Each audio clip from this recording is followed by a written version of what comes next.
Lisbon, the pearl of Portugal built on 7 hills.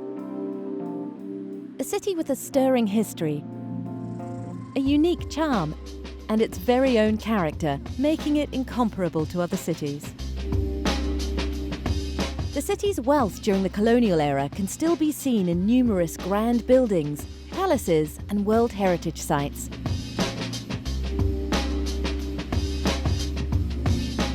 A disastrous earthquake and the worldwide financial crisis have left their mark on Lisbon, although they also make the city today feel more vibrant and more individual, turning every visit into a very special experience.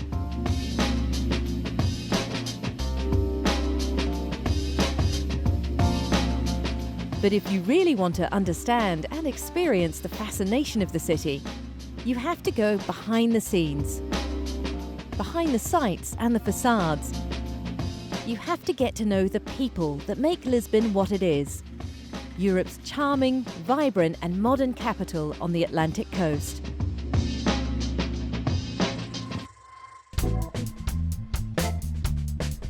We meet one of these special people at Praça do Comércio. It's Rui Pregal da Cunha. He's an artist and musician who shapes both Lisbon's past and its present in his own way. These days, he's the owner of trendy restaurant Can the Can. In the past, he influenced Lisbon and all of Portugal with his music.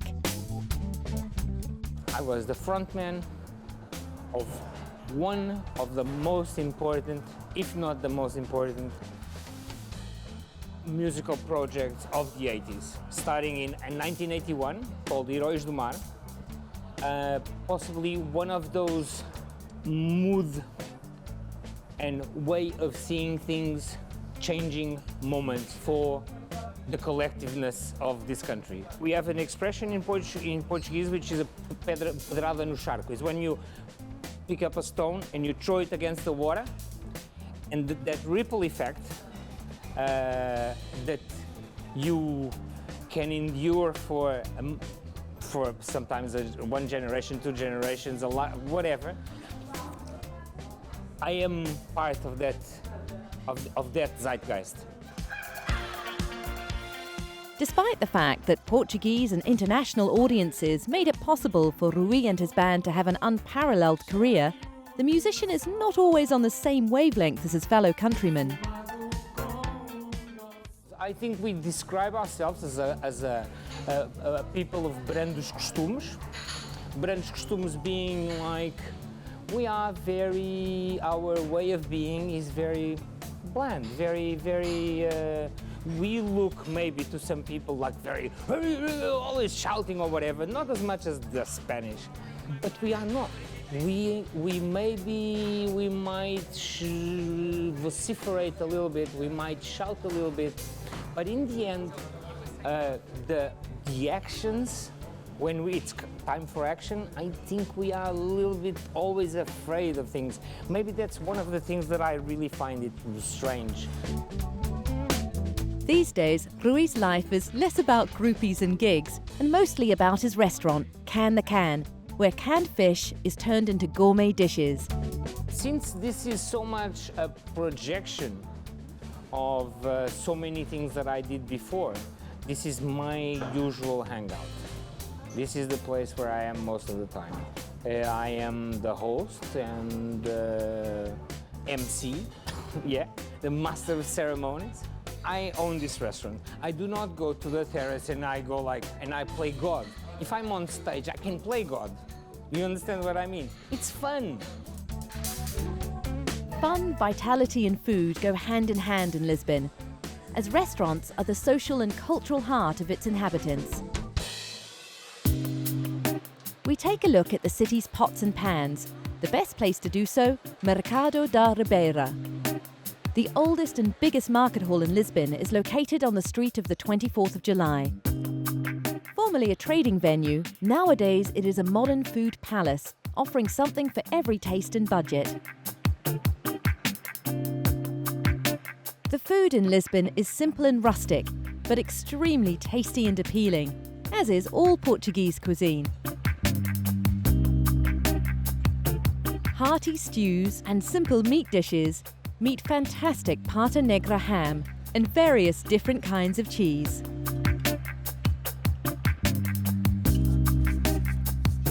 Due to the close proximity of the pantry, the Atlantic Ocean, fish and other seafood have become an indispensable part of Lisbon's cuisine.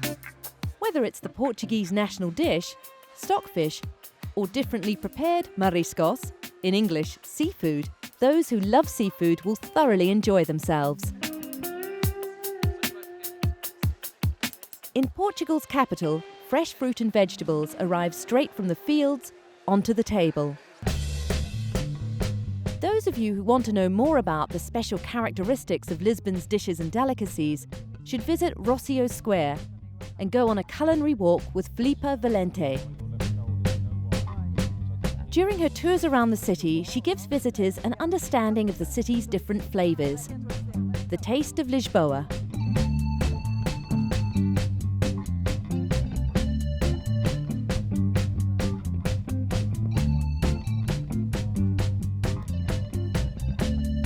While exploring Lisbon on foot, this unique tour stops at selected shops and restaurants that offer background knowledge about special Lisboeta products.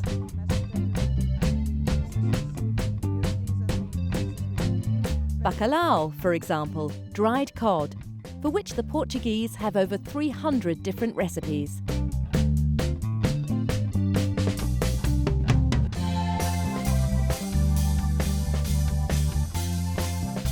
There is no shortage of taste experiences and pleasures during the Taste of Lisboa culinary walks. Tasting the different specialities, whether food or drink, guarantees an interesting discovery tour through the city.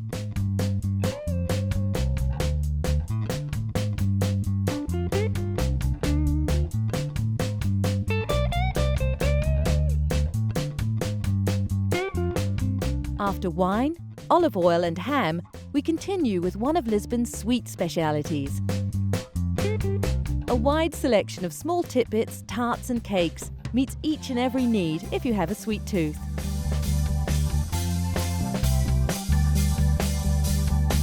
When selecting the different spots for her tour, Filipa pays particular attention to authenticity.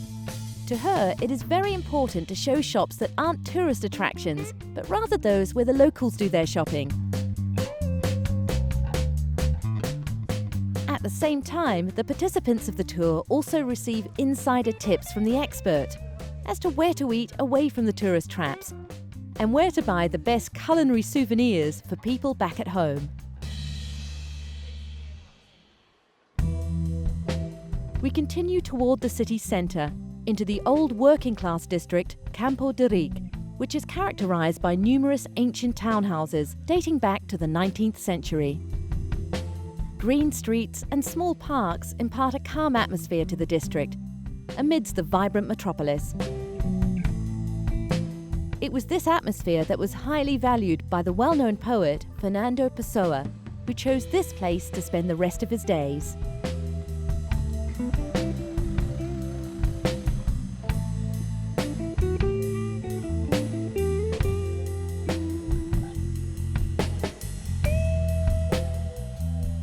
In Campo de Rique, we visit a man who is absolutely indispensable when talking about culinary topics, as good food and good wine simply belong together in Lisbon.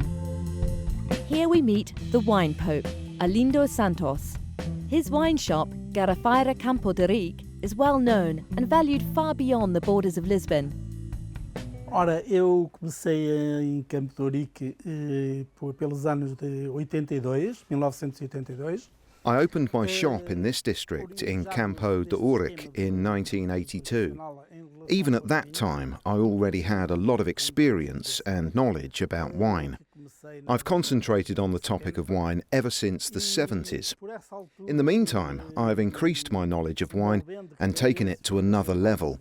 But even back then, I attracted attention due to my great expertise. Even experts in the wine business asked me for my opinion.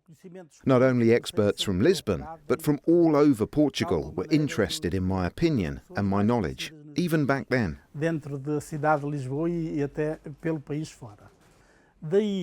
Since then, I've been able to develop my skills and to gain more expertise on wine, which helped me a lot in the shop. That's the reason why today I can safely say that my wine shop is amongst the best wine shops in the whole of Portugal. Passando a expressão, não elogio serei eu a dá-lo. Needless to say, due to years of experience and his broad knowledge, Arlindo Santos also knows all about a classic and special vine-based product of his country, port. Os vinhos de Porto. Port wine is something very special due to its uniqueness and its method of production, also bearing in mind that it's produced in a wild area near the Rio Douro, a very special region in the north of Portugal. It's very difficult to grow wine here.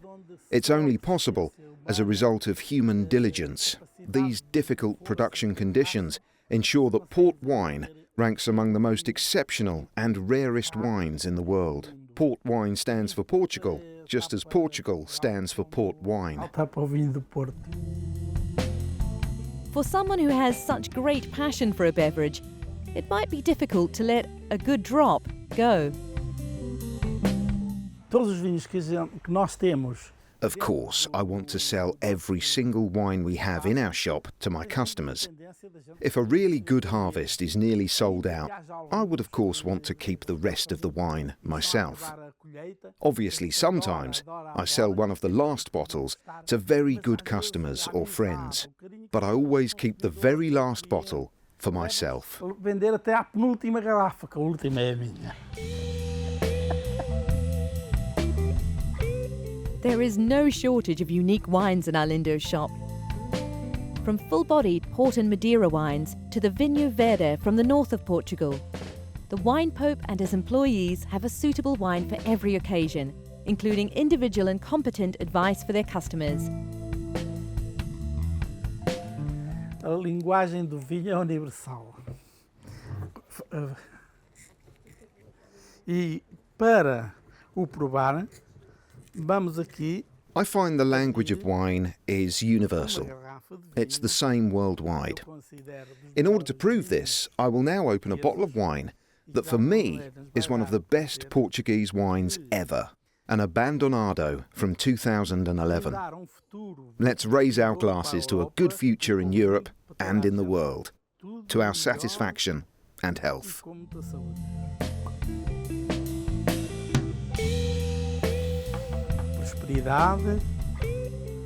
Arlindo's very personal favourite wine is the Abandonado from the Douro region, of which, in 2011, a mere 3,000 bottles were produced.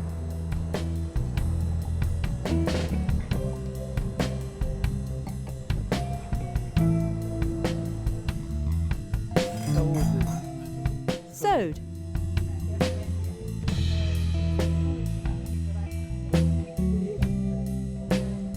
A Portuguese feast consisting of a good meal accompanied by an outstanding wine must be rounded off with a dessert. And has a particular speciality for this: pastéis de Belém. For a lot of people, this is the equivalent of pure luck that can be eaten. The origin of these lucky charms can be found in the district of Belém, for which these small tartlets are named. Here you can find this highly traditional confectionery. Day in, day out, it is an attraction for tourists and locals alike.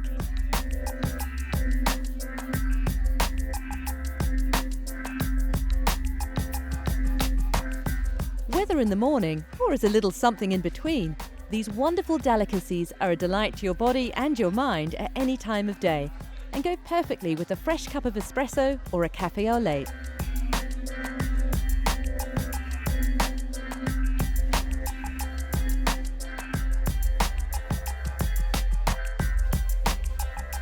The tartlets are still manufactured according to an old secret recipe. Legend has it that this recipe was developed by monks from the neighbouring monastery Montserrat. These small tartlets made of puff pastry are filled with sweet vanilla pudding and are ideally savoured warm, sprinkled with cinnamon and sugar, and to be typically Portuguese while standing in the pastry shop.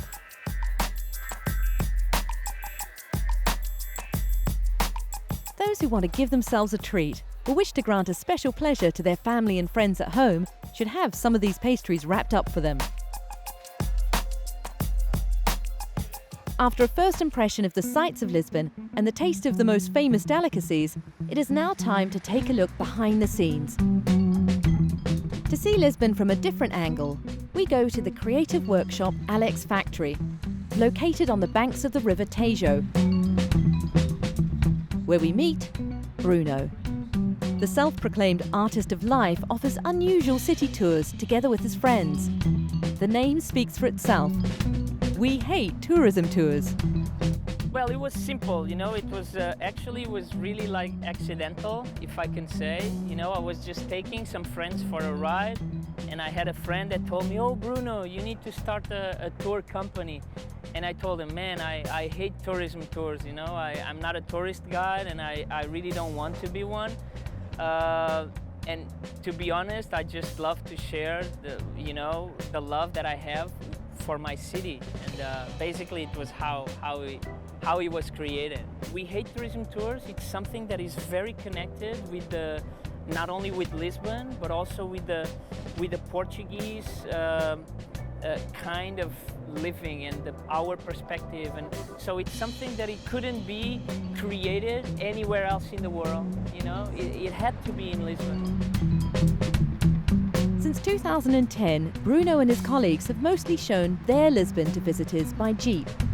Their tours take the unofficial ambassadors of the city, as they are called by friends, to hidden squares and small alleys where you can find the heart and soul of Lisbon. A little bit of sightseeing, a lot of individuality.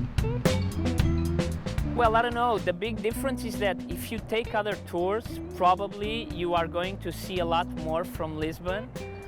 With us, probably you are just going to meet some new friends, having some beers, and and go for a ride. But well, I think the big difference is this: that you will not see much of the sightseeing of Lisbon, but you will experience other things.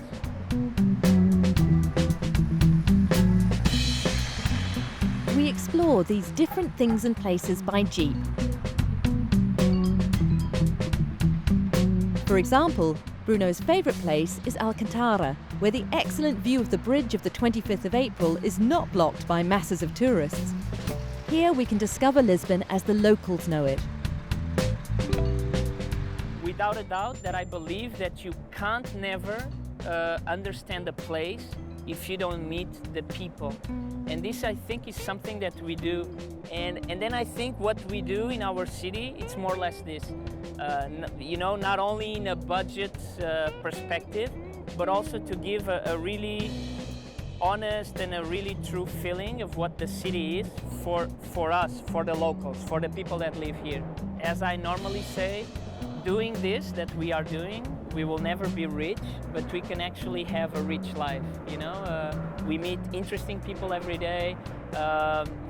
We have a lifestyle that we enjoy, and so this is something that I appreciate and that people appreciate.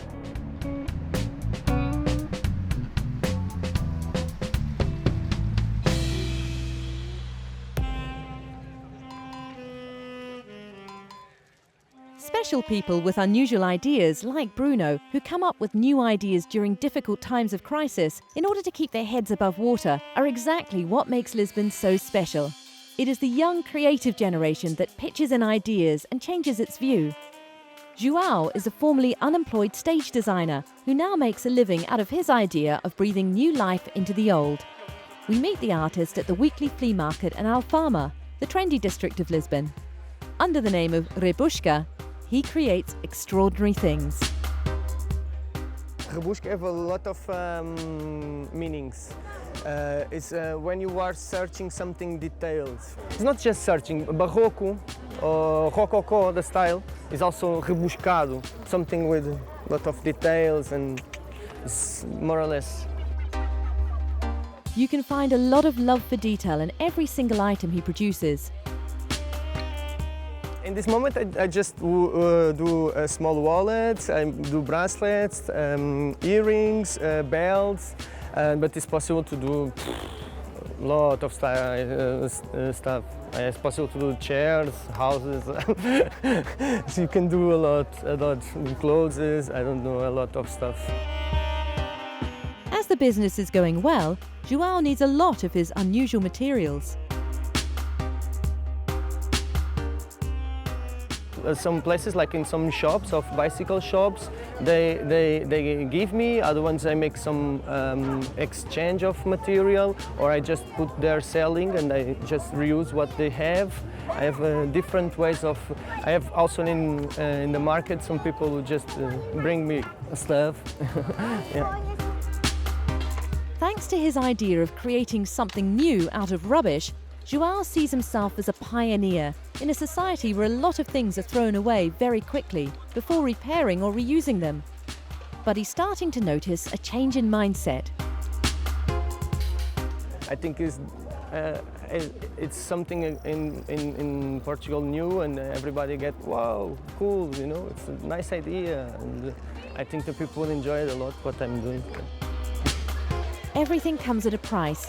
A handmade bracelet made by João for €5 is not that cheap. For many crisis-ridden people from Lisbon, even this is too expensive.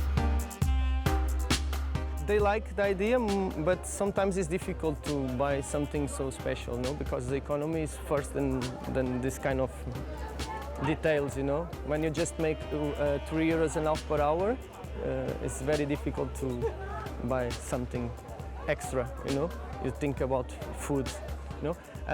But depends of your style of life or how you can manage your life. You can support this kind of projects or just don't think about. When you just look at what's happening in all Europe, you just look, it's not the place you are, it's how you feel in the place, and this is the importance, you know. And this is why I think I come back and to feel better with myself, I think, and doing something which is needed now here in Lisbon. And this shows how João and the new generation find their own ways to make the best out of a difficult situation and to also express their creativity.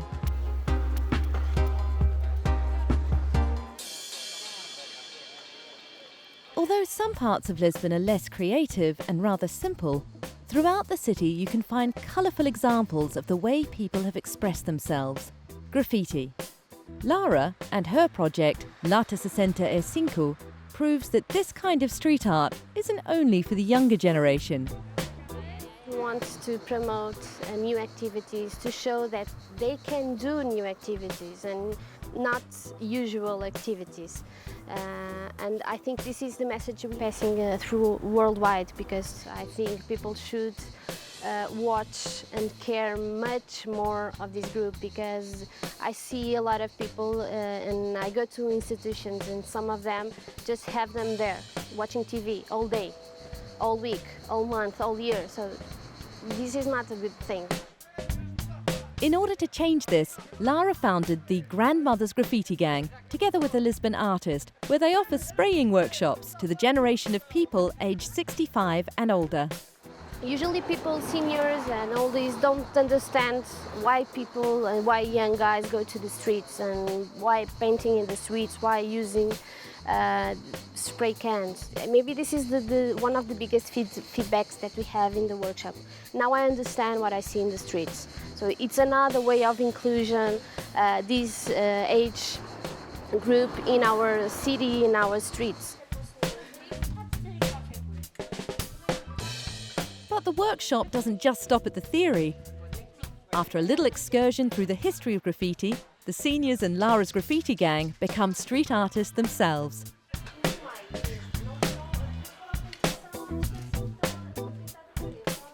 I think the can has some magic, because everyone wants to try it. In just a few hours, you can see the change that this project makes in their lives.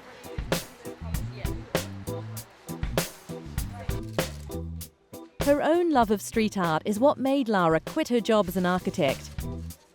The big interest that the older generation showed in the art of graffiti is what finally inspired Laura to turn these workshops for seniors into her profession. When I work with young guys, they don't care. They know about everything. Of course, there are exceptions, but usually they don't care really what they are doing because they can do it all by themselves, and they don't are really interested in learning something. So the feeling you get by the end of the workshop is much more higher when you do with seniors than you do with young guys. So I prefer to do them.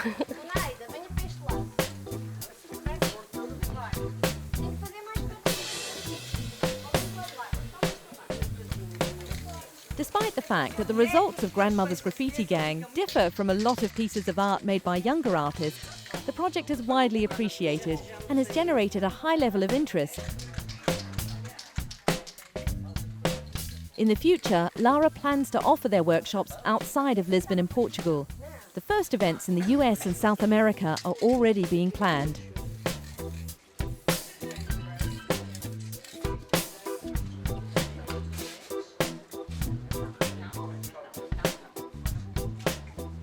I think this project is more the process, the social importance of the process, than the results.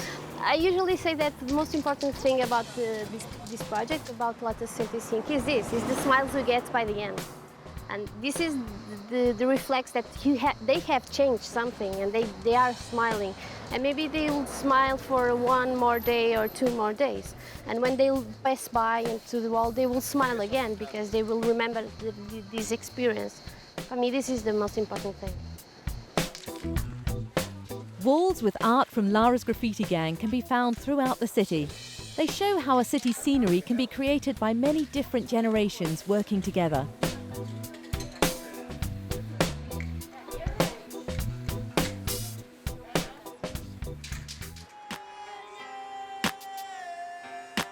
The fact that something great can arise when different influences meet is clearly demonstrated in Lisbon when day slowly becomes night and a completely different culture takes over.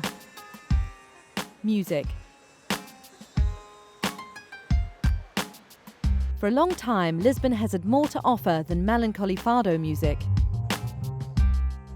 An expert on the music scene of Lisbon is Rui, who has passionately focused on the city's versatile and colourful sounds for years. I think I've managed to do something which is quite rare, at least from what I hear from people of my generation, which is I transformed a passion into my career, my job. That passion is music. I'm a writer at the most important music magazine in Portugal called Blitz. Besides that, I'm doing several radio shows. I teach music journalism and music history in school. I put on some events like the one we are here today at the St. George Cinema in Lisbon, a small electronic music festival. Lisbon's history, its location directly on the coast of the Atlantic, and its numerous colonies have spread the city's music internationally and given it its own signature style. The music scene in Lisbon is a melting pot of different kinds of genres and musical subcultures that come together and create something entirely new.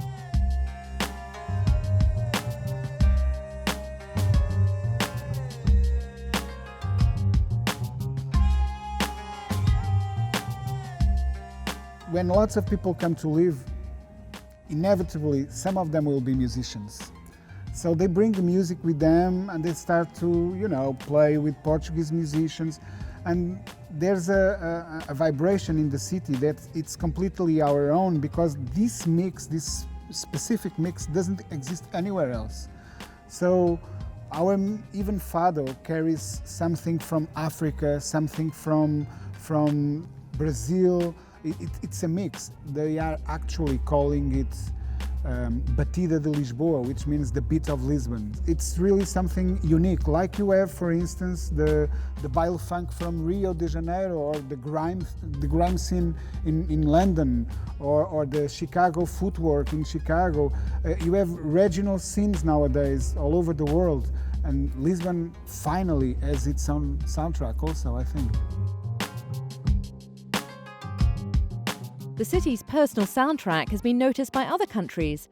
Bands such as Buraca Som Sistema and DJ Marfox have been very successful over the past few years, even outside of the city and the country.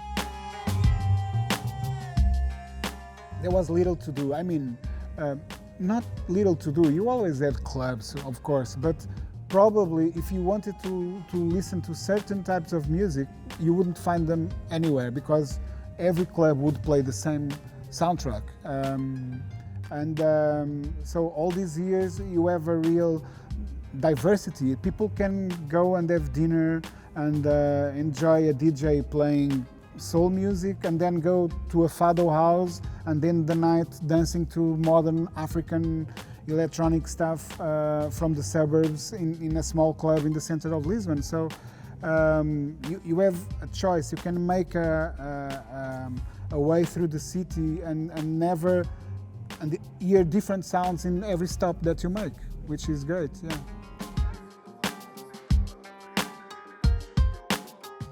Through his commitment and his different projects, at festivals or at universities, Rui offers a stage to young people from Lisbon, and therefore plays a big part in passing on this development to different artists and ensuring that the city keeps its Batida de Lisboa.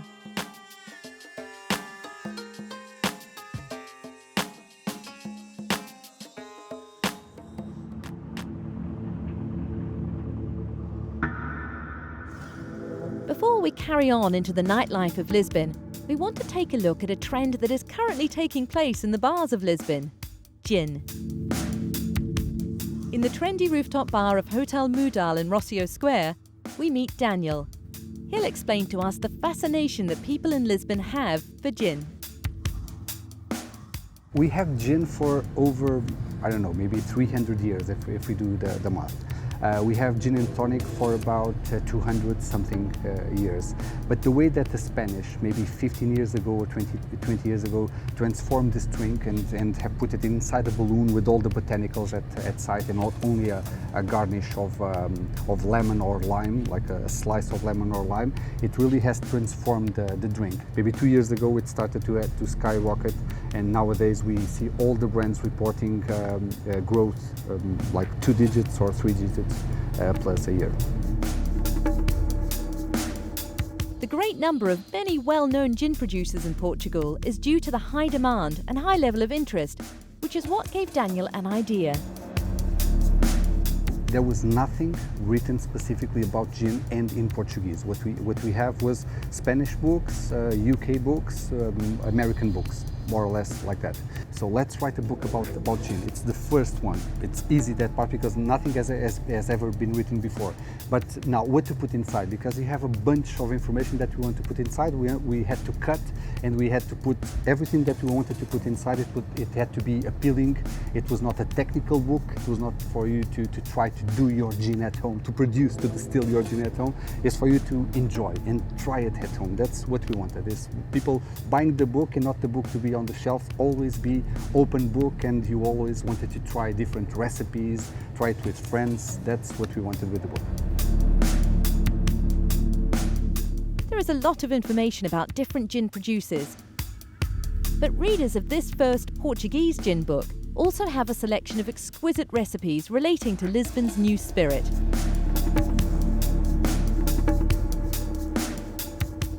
Including Daniel's personal favourite cocktail, of course. I would say the Negroni. The Negroni, it's something that most of the time, the first time you taste it, it's very harsh. But once you taste it, the second time, the third time, and once you taste it, a very, very good Negroni, there's no turning back from the Negroni. One part of Campari, one part of vermouth, so martini if you want it, rouge vermouth, and one part of gin, whichever gin you want. That's it. Until now, the gin that I found most exquisite and I love the most, and it's not because I'm talking with the German team, I like Monkey 47 from the Black Forest. It's an exclusive gin, it's very aromatic, it's very exclusive again, it's different from all other gins and I like it because of that. Before saying goodbye, the gin expert gives us advice for buying gin. Always get the best you can with the money you have. This is it, not the cheapest one. And what could go better with a high-class and refreshing gin cocktail than enjoying the sunset and this view above the roofs of Lisbon?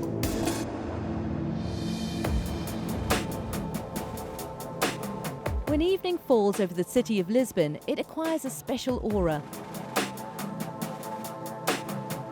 The colourful light of the day gives way to a mysterious glow. Now, during the evening hours, the city has a new life. Something that should not be missed at the beginning of a sociable evening in Lisbon, a delicious and exquisite visit to a restaurant.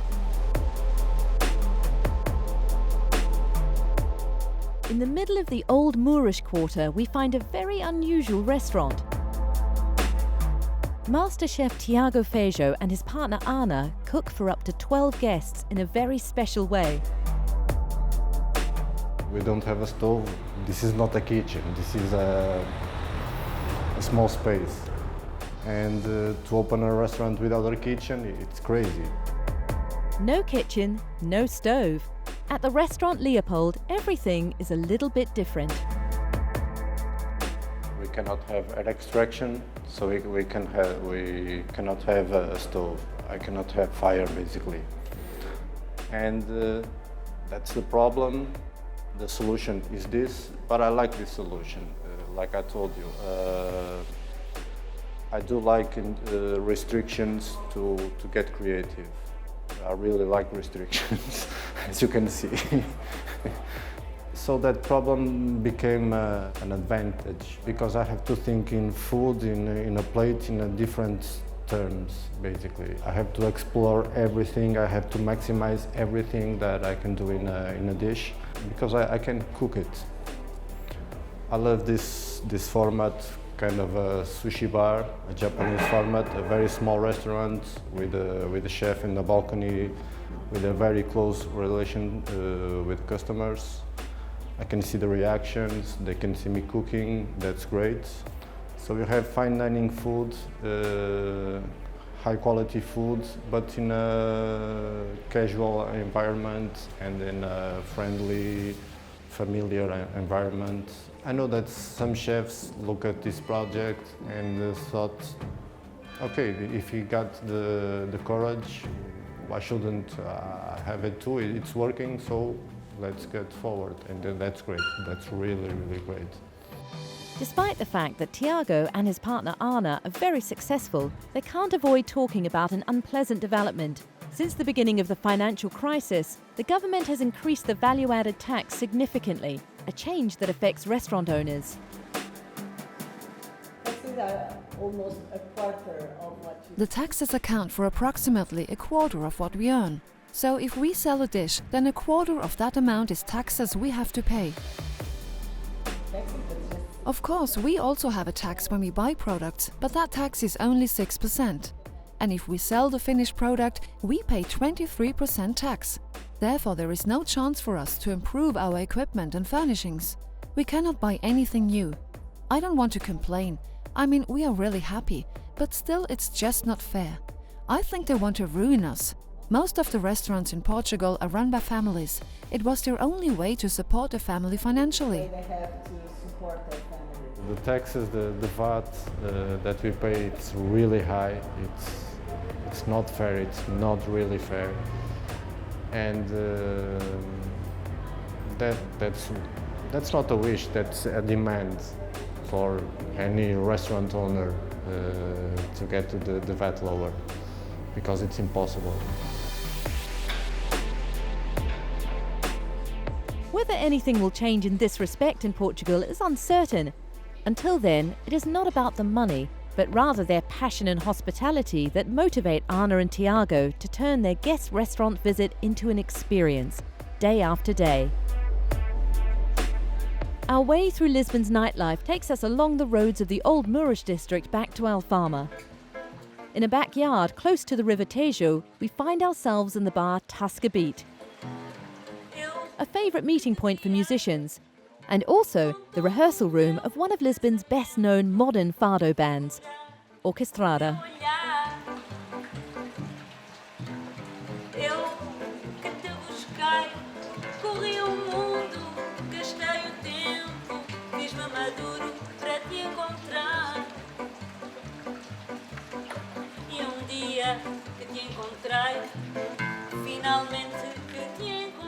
That Lisbon and Fado go together goes without saying.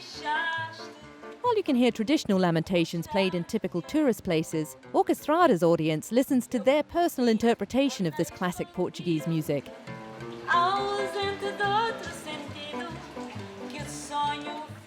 Nowadays, the band, which consists of frontwoman Marta Mira and 6 more band members, also plays in concert halls and festivals around Europe.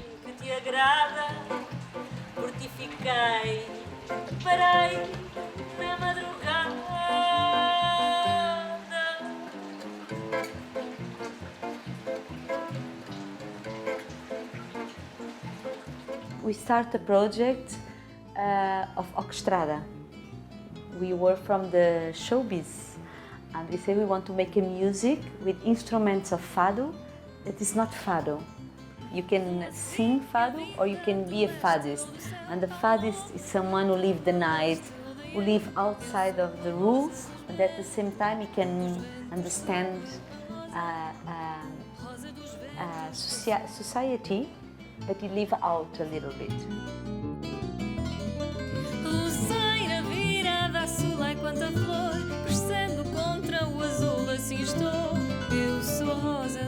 Orquestrada shows that a big part of the music scene in Lisbon is about Fado, but that it is also possible to offer a new interpretation of the traditional lamentations with a happier sound and a positive message.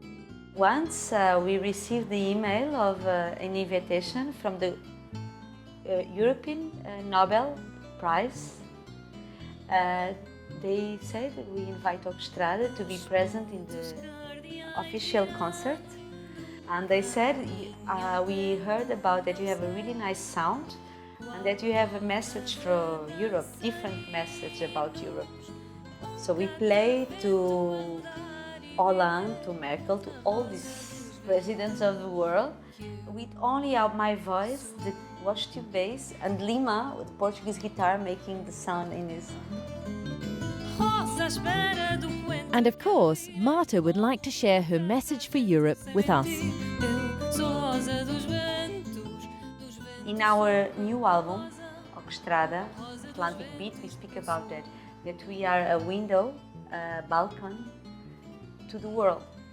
That Europe needs to open the windows, and that Portugal can be the balcony and not the door of the end. Open to the world and welcoming. That's how Lisbon presents itself today, just as in Marta's vision.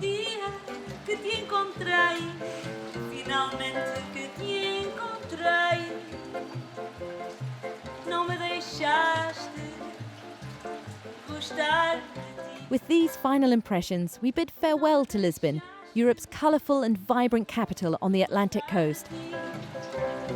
But it won't be a farewell for long, as Lisbon is always worth a visit.